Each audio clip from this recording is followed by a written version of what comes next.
അമ്മയ്ക്കും തിരുക്കുമാനും 1000 നന്ദി. എൻ്റെ പേര് സോന. ഞാൻ വരുന്നത് കോട്ടയം പൈക എന്ന് പറഞ്ഞ സ്ഥലത്തു നിന്നാണ്. ഞാൻ ആദ്യമായി ഉടമ്പടി എടുക്കുന്നത് 2024 ഏപ്രിൽ 11-നാണ്. ഞാൻ ഉടമ്പടി എടുക്കാൻ കാരണം തന്നെ എനിക്ക് എൻ്റെ ഞാൻ B S C nursing student ആയിരുന്നു.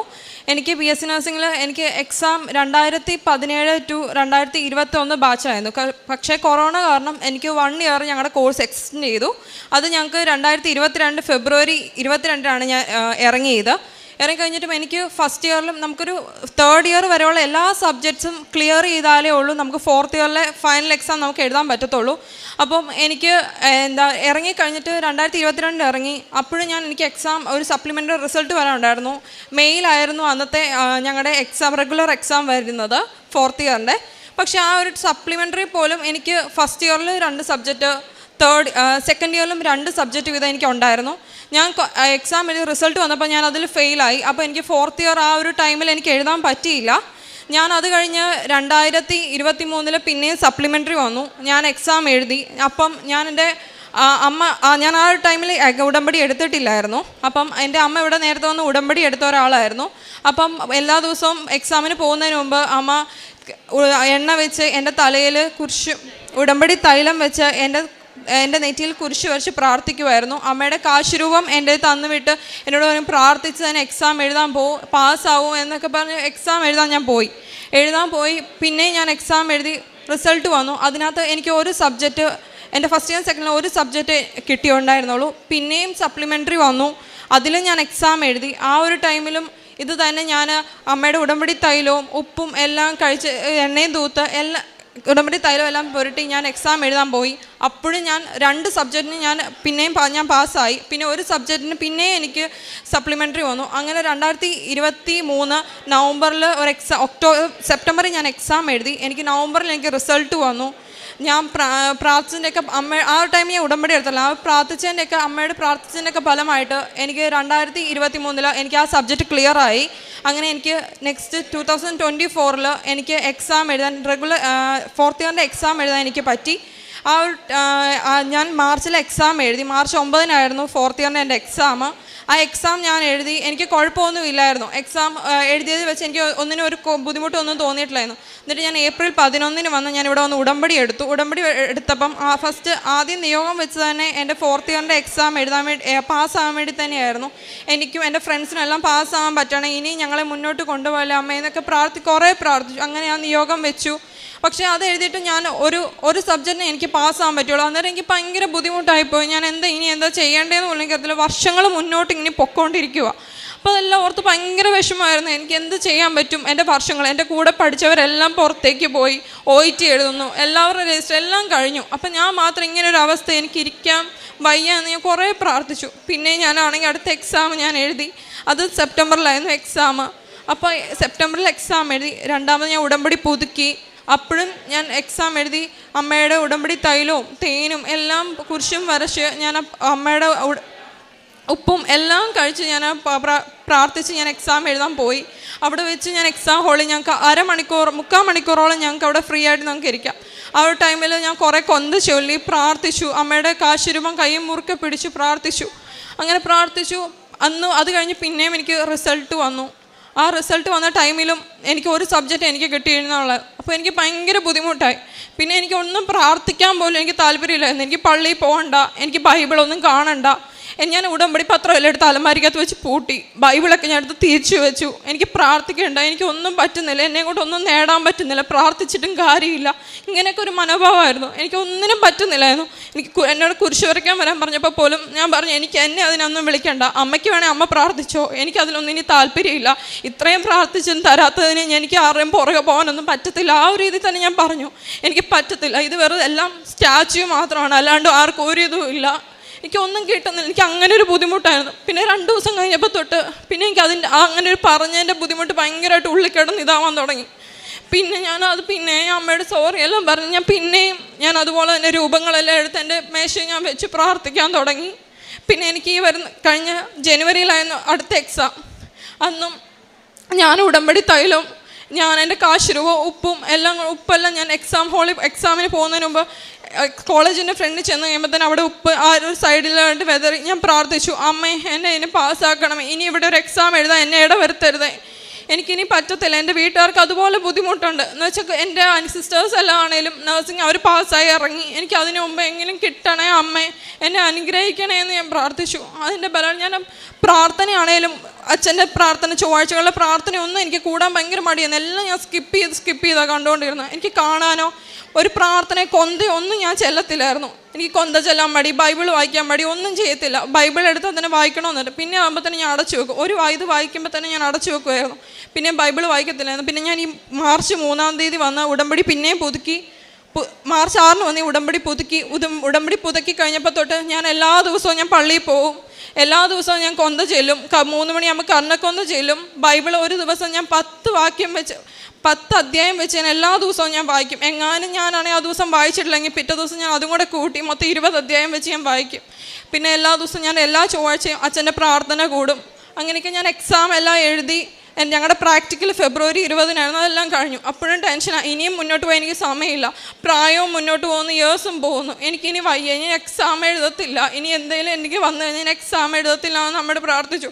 അമ്മ എങ്ങനെ എൻ്റെ കൂടെ ഉണ്ടായിരിക്കണേ എന്ന് ഞാൻ പ്രാർത്ഥിച്ചു. അങ്ങനെ പ്രാർത്ഥിച്ച് ഈ ഒരു ഞാൻ ഉടമ്പടി പുതുക്കി കഴിഞ്ഞ് ഞാൻ അമ്മേനെ ഒരു ദിവസം പോലും ശല്യപ്പെടുത്താതിരുന്നില്ല. എന്നും പ്രാർത്ഥിച്ച് കിടക്കാൻ പോയാലും കരച്ചില്ല, പ്രാർത്ഥിക്കാനിരുന്നാലും കരച്ചില്ല. എനിക്ക് ഭയങ്കര ബുദ്ധിമുട്ടായിരുന്നു. അത് കഴിഞ്ഞ് ഞാനാണെങ്കിൽ എല്ലാ ദിവസവും പ്രാർത്ഥിക്കും. അപ്പോൾ ഒരു ദിവസം ഞാൻ എല്ലാ ദിവസവും ഓരോരുത്തരുടെ സാക്ഷ്യം കേൾക്കുമ്പോൾ അവർ പറയുന്നുണ്ട് അമ്മയുടെ സുഗന്ധ അഭിഷേകം കിട്ടുന്നു, അമ്മ സ്വപ്നത്തിൽ വരുന്നു, എല്ലാം കേൾക്കുന്നുണ്ട്. പക്ഷെ ഇതൊന്നും എനിക്ക് കിട്ടുന്നില്ല. അപ്പോൾ ഞാൻ ഓർത്ത്, ദൈവമേ ഇനിയും എൻ്റെ കൂടെ ഇല്ലേ, ഇനിയും എനിക്ക് ഇങ്ങനെ തന്നെയാണ് എൻ്റെ ജീവിതം മുന്നോട്ട് പോകുന്നത്, എൻ്റെ ജീവിതം നശിക്കാൻ പോവുകയാണ്, ഇങ്ങനെയൊക്കെ ഭയങ്കര. ഇനി ഇത് പോയി കഴിഞ്ഞ് കഴിഞ്ഞാൽ എനിക്ക് വേറൊരു ജോലിക്ക് പോകാൻ പറ്റത്തില്ല. ഇപ്പം നമുക്ക് ലൈസൻസോട് കൂടി അല്ലാണ്ട് നമ്മളെ ഒരു ഹോസ്പിറ്റലിലും എടുക്കുന്നില്ല. ഇത് പോയി കിട്ടിയില്ലെങ്കിൽ പിന്നെ എനിക്ക് ഒരു ഹോസ്പിറ്റലും കയറാൻ പറ്റത്തില്ല. എൻ്റെ ജീവിതം നിന്നു പോയൊരവസ്ഥയായി പോകും. അങ്ങനെയൊക്കെ ഞാൻ പ്രാർത്ഥിച്ചു. ഞാൻ ഒരു ദിവസം സ്വപ്നം കണ്ടു, എനിക്ക് എൻ്റെ 2 എക്സാമും ഞാൻ എഴുതിയത് എനിക്ക് പാസ്സാവുന്ന കണ്ടു. പക്ഷേ ആ 2 എക്സാമും ഞാൻ ഒരു സബ്ജക്റ്റ് മാത്രമേ എനിക്ക് പ്രതീക്ഷ ഉണ്ടായിരുന്നു, എന്ന് വെച്ചാൽ ജസ്റ്റ് പാസ്. മറ്റേ സബ്ജക്റ്റിൽ ഒന്നും ഞാൻ എഴുതിയില്ല. 14 ക്വസ്റ്റ്യൻ ഉണ്ടെങ്കിൽ 14 ക്വസ്റ്റ്യൻ പോലും എനിക്ക് എന്നാന്ന് അറിയത്തില്ലായിരുന്നു. എക്സാം എഴുതി ഞാൻ ആദ്യത്തെ ദിവസമൊക്കെ അമ്മയോട് വന്ന് പറയുമായിരുന്നു എനിക്ക് കുഴപ്പമില്ല, സങ്കടപ്പെടുത്തേണ്ടെന്ന് ഓർത്ത് ഞാൻ അമ്മയോട് പറയുന്നത്. എക്സാം എങ്ങനെയാണെന്ന് ചോദിക്കുമ്പോൾ ഞാൻ പറയും കുഴപ്പമില്ല എഴുതിയിട്ടുണ്ട്. പക്ഷേ അവസാനം ഞാൻ പറഞ്ഞു, അമ്മ എനിക്കൊന്നും അറിയത്തില്ല, ഞാൻ ആ അഡ്മിനിസ്ട്രേഷൻ എക്സാം എനിക്കൊന്നും അറിയത്തില്ല, ഞാൻ ആ 14 ക്വസ്റ്റ്യൻ എന്താ എഴുതിയെന്ന് പോലും എനിക്ക് ഒന്നും അറിയത്തില്ലായിരുന്നു. അവസാനം എക്സാം ഹോളിൽ നിന്ന് ഇറങ്ങിയപ്പോഴും ഞാൻ ഫ്രണ്ട്സിനോടും പറഞ്ഞു, എടി ഞാൻ ഒന്നും എഴുതിയിട്ടില്ല, എനിക്ക് അറിയത്തില്ല, ഞാൻ പാസ്സാവുന്ന പോലും എനിക്ക് ഉറപ്പില്ല, ഒരു 5 മാർക്ക് അവർക്ക് യൂണിവേഴ്സിറ്റിക്കാർക്ക് ഇടാൻ പോലും അതിനകത്തില്ല, എന്താ ചെയ്യേണ്ടതെന്ന് പോലും എനിക്ക് അറിയത്തില്ല എന്ന് പറഞ്ഞു. അപ്പോൾ പറഞ്ഞു പ്രാർത്ഥിക്കുമെന്ന് പറഞ്ഞു. ഇപ്രാവശ്യം ഞാൻ ഉടമ്പടി പുതുക്കി ഞാൻ നന്നായിട്ട് പ്രാർത്ഥിച്ചു. പിന്നെ ഞാനിവിടെ എഴുതിയ നിയോഗങ്ങളൊക്കെ ഞാൻ തന്നെ ഒരു വൈറ്റ് പേപ്പറിൽ എഴുതി. എന്നും ഞാൻ പ്രാർത്ഥിക്കുന്നത്, ഞാനൊരു ബൈബിൾ തുറന്ന് കണ്ണടച്ചൊരു ബൈബിൾ വാക്യം എടുക്കും, അതിനകത്ത് ഞാൻ ആ പേപ്പർ എഴുതി വെച്ച് എന്നും പ്രാർത്ഥിക്കും. എന്നിട്ട് ഞാൻ അതേ അമ്മയുടെ ഉടമ്പടി തൈലം എന്നും അതേ പുരട്ടും പ്രാർത്ഥിക്കാൻ നേരത്ത്. ഞാൻ അമ്മ എന്നെ പാസ്സാക്കണം, ഇനി ഇങ്ങനൊരു അവസ്ഥ എനിക്ക് വരരുതേ, ഞാനിത് പാസ്സായിക്കാൻ ഞാൻ അതിൻ്റെ പിറ്റേ ദിവസം തന്നെ വന്ന് അമ്മയുടെ ഞാൻ സാക്ഷ്യപ്പെടുത്തിക്കോളാം എന്ന് പറഞ്ഞു. ഇങ്ങനെ കുറേ കരഞ്ഞ് പ്രാർത്ഥിച്ചു. എന്നും കിടക്കുമ്പോൾ കരച്ചില്ല. അത് കഴിഞ്ഞപ്പോഴത്തേനും ഞാൻ കുറേ പ്രാർത്ഥിച്ചു. പിന്നെ ഞാൻ ഇവിടുന്ന് എല്ലാ മാസവും ഞാനിവിടെ വരും, പ്രാർത്ഥിക്കും, ഇവിടുന്ന് പത്രം മേടിക്കും, അത് എല്ലാവർക്കും കൊണ്ട് കൊടുക്കുകയൊക്കെ ചെയ്യും. പിന്നെ കുറേ പേരൊക്കെ കൊടുക്കുകയും ചെയ്യും. പിന്നെ ഞാൻ എൻ്റെ ഫ്രണ്ട്സിനോടൊക്കെ ഇവിടുത്തെ കാര്യങ്ങളൊക്കെ പറയും, അവരോട് ഇവിടെ വന്ന് പ്രാർത്ഥിക്കുക, നിങ്ങൾ പാസ്സാവും, നിങ്ങൾ പ്രാർത്ഥിക്കുക. അങ്ങനെ എൻ്റെ ഇടയ്ക്ക് അവർക്ക് സപ്ലിമെൻ്ററി കിട്ടിയപ്പം ഞാൻ അവർക്ക് പ്രത്യക്ഷീകരണ പ്രാർത്ഥന എൻ്റെ ബുക്ക് ചെയ്ത് ഫോട്ടോ എടുത്ത് കൊടുത്തു. അത് ഞാൻ എല്ലാ ദിവസവും നിങ്ങൾ നിങ്ങൾ പാസ്സാവും എന്ന് പറഞ്ഞു. അത് കഴിഞ്ഞപ്പോൾ അവർക്ക് റിസൾട്ട് വന്നു, അവരത് പാസ്സായി. പിന്നെ ആണെങ്കിൽ അങ്ങനെ ഇരിക്കെ എൻ്റെ റിസൾട്ട് ഞാനൊരു ദിവസം സ്വപ്നം കണ്ടു. എനിക്ക് എപ്പോഴും പറഞ്ഞേ മാതാവിനെയൊക്കെ എല്ലാവരും സ്വപ്നം കാണുന്നുണ്ട്, അപ്പോൾ എനിക്ക് സ്വപ്നത്തിൽ ഒന്ന് വരണേന്നൊക്കെ ഞാൻ പ്രാർത്ഥിച്ചിട്ടുണ്ട്. പക്ഷെ ഒന്നും വന്നില്ല. അപ്പം ഞാൻ ഓർത്ത് എന്താ എനിക്ക് മാത്രം ഒന്നും ഇല്ല. അത് കഴിഞ്ഞപ്പോൾ ഒരു ദിവസം സ്വപ്നം കണ്ടു, എൻ്റെ 2 സബ്ജക്റ്റും ഞാൻ പാസ്സാവുന്നതായിട്ട് ഞാൻ സ്വപ്നം കണ്ടു. അപ്പോൾ എനിക്ക് എല്ലാവരോടും പറയാനും പേടി, അമ്മയോട് പറയാൻ പേടി, ഇനി പറഞ്ഞില്ല നടക്കത്തില്ലയോ അങ്ങനെയൊക്കെ ഞാൻ അവസാനം പറഞ്ഞു, എന്തുണ്ടെങ്കിൽ ഞാൻ പറയും. അത് ഞാൻ പറഞ്ഞു അമ്മയോട്, അമ്മ ഞാൻ ഇങ്ങനെ പാസ്സാവുന്ന സ്വപ്നം കണ്ടു, എനിക്ക് അറിയത്തില്ല അതെന്താ കണ്ടതെന്ന് എനിക്ക് അറിയത്തില്ല എന്ന് പറഞ്ഞു. അത് കഴിഞ്ഞ് കുറേ ദിവസം ഇന്ന് കഴിഞ്ഞപ്പോൾ ഞാൻ പറഞ്ഞു, ദൈവമേ ഇനി റിസൾട്ട് വരുമ്പോഴത്തേനും അമ്മ ഏതെങ്കിലും ഒരു ചൊവ്വാഴ്ച ഉടമ്പടി ധ്യാനം കൂടുന്ന അന്ന് എനിക്ക് അന്നത്തെ ചൊവ്വാഴ്ച വൈകുന്നേരം 5 മണി കഴിയുമ്പോഴേ എനിക്ക് റിസൾട്ട് പറഞ്ഞു. ഞങ്ങൾക്ക് എന്നും 5 മണി കഴിഞ്ഞാൽ റിസൾട്ട് വരുന്നത്. അപ്പം അമ്മയോട് പ്രാർത്ഥിച്ചു, അമ്മേ എനിക്ക് ആ ഒരു ദിവസം റിസൾട്ട് വരണേ, ആ ചൊവ്വാഴ്ച ഒരു ഉടമ്പടി ധ്യാനം കൂടുന്ന ദിവസം തന്നെ എനിക്ക് റിസൾട്ട് പറഞ്ഞു. നീ പ്രാർത്ഥിച്ചു. കഴിഞ്ഞ ചൊവ്വാഴ്ച ഞാൻ പ്രാർത്ഥിച്ചു, പക്ഷെ അന്ന് വന്നില്ല. ഇന്നലെ ഒരു സാധാരണ 5 മണി കഴിഞ്ഞ് വരുന്ന റിസൾട്ട്, ഇന്നലെ ഞാൻ എൻ്റെ ഫ്രണ്ടിനോട് ചേട്ടി റിസൾട്ട് നമുക്ക് ചിലപ്പോൾ ഇന്ന സമയത്തൊക്കെ വരും, ഇത്രയും താമസിച്ചുകൊണ്ട് റിസൾട്ട് വേണേൽ 3 മണിക്കിടാം 11 മണിക്കിടാം, പക്ഷെ 11 മണിക്ക് ഇതുവരെ ഒരു റിസൾട്ട് വന്നിട്ടില്ല.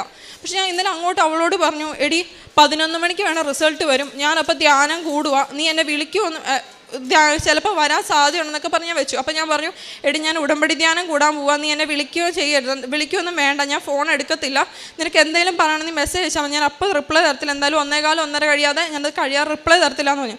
അപ്പം അതിൻ്റെ ഇടയ്ക്ക് ഞാൻ ഇങ്ങനെ പ്രാർത്ഥിച്ച് ഞാൻ ഉടമ്പടി ധ്യാനം കൂടിക്കൊണ്ടിരിക്കുന്ന സമയത്ത് എനിക്ക് 11:58 ആയപ്പോഴത്തേനും കറക്റ്റ് 11:58 എൻ്റെ 11:38 എൻ്റെ റിസൾട്ട് വന്നു. ഒരിക്കലും 11 മണി ആ ഒരു ടൈമിൽ റിസൾട്ട് ഇടത്തില്ലാത്ത എൻ്റെ മനസ്സിൽ തോന്നിച്ച ഒരു സമയം ഞാൻ അവളോട് പറഞ്ഞു. അങ്ങനെ പ്രാർത്ഥിച്ചു. ഞാൻ പ്രാർത്ഥിച്ചുകൊണ്ടിരിക്കുന്ന സമയത്ത് എൻ്റെ റിസൾട്ട് വന്ന് ഇങ്ങനെ മെസ്സേജ് വന്നു. അപ്പോൾ ഞാൻ അതിൻ്റെ ഇടയ്ക്ക് മെസ്സേജ് ഒന്നും ഓപ്പൺ ചെയ്യാൻ പോയില്ല. അത് കഴിഞ്ഞ് കുറച്ച് കഴിഞ്ഞപ്പോൾ തന്നെ എൻ്റെ ഉള്ളിൽ നിന്ന് പറയുക, പിന്നെ എനിക്കൊരു 12:15 ഇപ്പോൾ പിന്നെയും മെസ്സേജ് ഇടുക. അപ്പം ഞാൻ ഓർത്തത് ആരാ, അപ്പം എൻ്റെ ഉള്ളിൽ നിന്ന് പറയുന്നുണ്ട് തുറന്നു നോക്ക്, മെസ്സേജ് നോക്കാൻ പറഞ്ഞു. നോക്കിക്കഴിഞ്ഞപ്പം എൻ്റെ ഫ്രണ്ട് എന്നോട് പറഞ്ഞു, എടീ നീ പാസ്സായി, റിസൾട്ട് വന്നു, നീ പാസ്സായെന്ന് പറഞ്ഞു. നല്ല മാർക്കോടുകൂടി ഞാൻ പാസ്സായി. ഇപ്പം എൻ്റെ ഫ്രണ്ട്സിനാണേലും 2 പേർക്ക് പോയി. അത് അവരോട് ഞാൻ പറഞ്ഞു, നിങ്ങൾ വന്ന് ഉടമ്പടി എടുക്കുക, നിങ്ങൾക്ക് പറ്റത്തില്ല നിങ്ങൾ ഓൺലൈൻ ഉടമ്പടി എങ്കിലും എടുക്കുക, നിങ്ങൾ പ്രാർത്ഥിക്കുക, നിങ്ങൾക്ക് എന്തായാലും കിട്ടുമെന്ന് ഞാൻ പ്രാർത്ഥിച്ചു പറഞ്ഞു. ഇന്നും ഞാൻ പറഞ്ഞു, ഞാൻ പള്ളിയിൽ പോകുന്നുണ്ട്, നിങ്ങൾക്ക് വേണ്ടി ഞാൻ പ്രാർത്ഥിച്ചോളാമെന്ന് പറഞ്ഞു. അവർ ഉടമ്പടി എടുക്കാമെന്ന് പറഞ്ഞിട്ടുണ്ട്. എല്ലാം പ്രാവശ്യം എനിക്ക് അങ്ങനെ കിട്ടുകയും ചെയ്തു. ഇന്നലെ രാവിലെ ഞാൻ 5 മണിയായപ്പോൾ ഞാൻ എണീറ്റു, പള്ളിയിൽ പോകാൻ വേണ്ടി. അത് ഞാൻ 5:30 പ്രാർത്ഥിച്ചു. 5:30 പ്രാർത്ഥന കഴിഞ്ഞിട്ട് ഞാനാണെങ്കിൽ ഇങ്ങനെ പെട്ടെന്നൊരു വചനം എനിക്ക് കിട്ടുക, ഭയപ്പെടേണ്ട, ഞാൻ നിന്നെ തിരഞ്ഞെടുത്തിരിക്കുന്നു, നിൻ്റെ കൂടെ ഞാനുണ്ട്, നിന്നെ ഞാൻ പേര് ചൊല്ലി വിളിച്ചിരിക്കുന്നു, നീ എൻ്റേതാണെന്നുള്ള വചനം എനിക്ക് കിട്ടി. എന്നെ രക്ഷിച്ചിരിക്കുന്നു എന്നൊരു വചനം കിട്ടി. അത് ഞാൻ സ്റ്റാറ്റസ് ഇട്ട് എല്ലാം കഴിഞ്ഞ് അന്നത്തെ ദിവസം തന്നെ എനിക്ക് 11:30 ഞാൻ പാസ്സായി, എല്ലാം കിട്ടി. എനിക്ക് അത്രയ്ക്കും എൻ്റെ ദൈവം എനിക്ക് മാതാവ് വന്നില്ലെങ്കിലും മാതാവ് പറഞ്ഞതുപോലെ തന്നെ ഞാൻ പാസ്സാവുകയും ചെയ്തു. അത് നല്ല മാർക്കാണ്. ഞാൻ പ്രതീക്ഷിക്കുന്നത് വെച്ചാൽ ജസ്റ്റ് പാസ്സാണെങ്കിൽ അതുപോലെ ഞാൻ പ്രതീക്ഷിച്ചതല്ല, അത് തന്നെ എനിക്ക് ഏറ്റവും വലിയ മാർക്കാണ്. എന്നുവെച്ചാൽ ഞാൻ പാസ്സാവുമെന്ന് പോലും വിചാരിച്ചല്ല ഞാൻ എഴുതിയത് വെച്ച്. പക്ഷെ അതെൻ്റെ മാതാവിനെ രക്ഷിച്ചു.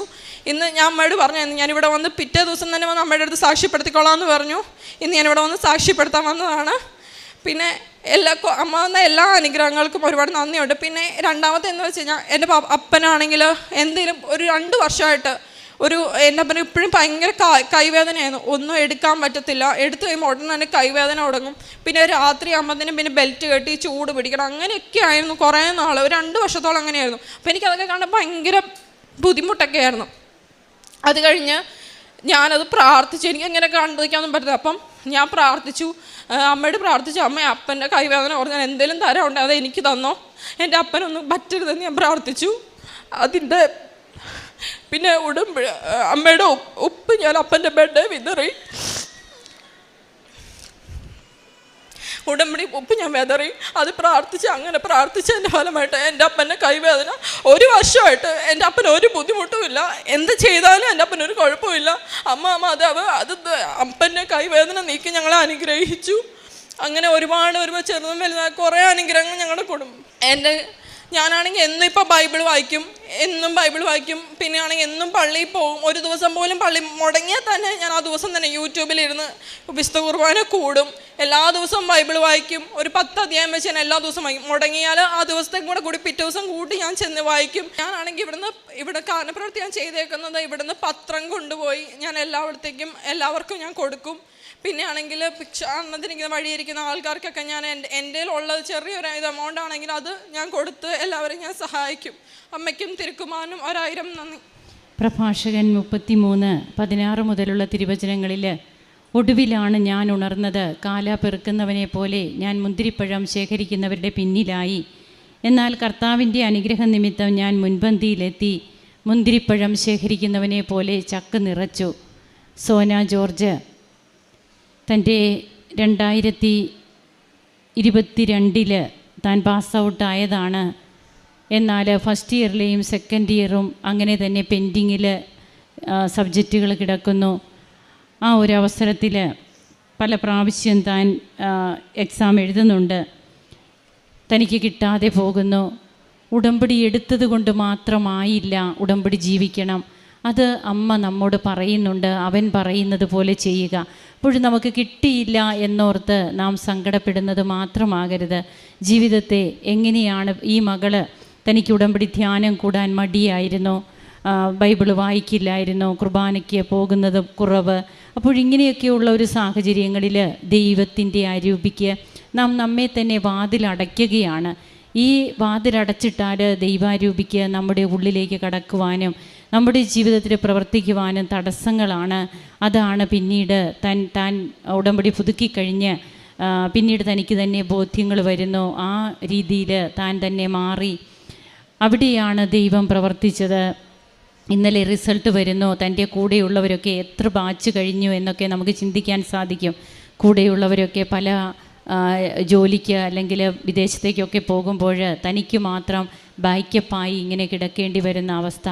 അങ്ങനെ ഇന്നലെ തൻ്റെ റിസൾട്ട് വന്നു. അതിനു മുൻപ് അമ്മ തനിക്ക് സ്വപ്നത്തിലൂടെ വന്ന് തനിക്ക് താൻ പാസ്സാകുന്ന കാര്യമൊക്കെ തനിക്ക് മനസ്സിലാക്കി തരുന്നതായും ഒക്കെ ഈ മകൾ പങ്കുവെച്ചു.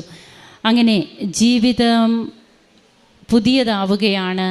ഇനി തൻ്റെ ജീവിതത്തിൽ ഒരിക്കലും ഈ കൃപ നഷ്ടപ്പെടുവാനായിട്ട് സോന തയ്യാറല്ല. അതുകൊണ്ട് തന്നെയാണ് ഇവിടെ വന്ന് നിന്ന് സാക്ഷ്യം പറഞ്ഞ് ദൈവത്തെ മഹത്വപ്പെടുത്തുന്നത്. നമുക്ക് കരങ്ങളടിച്ച് ഈശോയ്ക്കും അമ്മയ്ക്കും നന്ദി പറയാം. യേശുവേ നന്ദി, യേശുവേ സ്തുതി, യേശുവേ ആരാധന.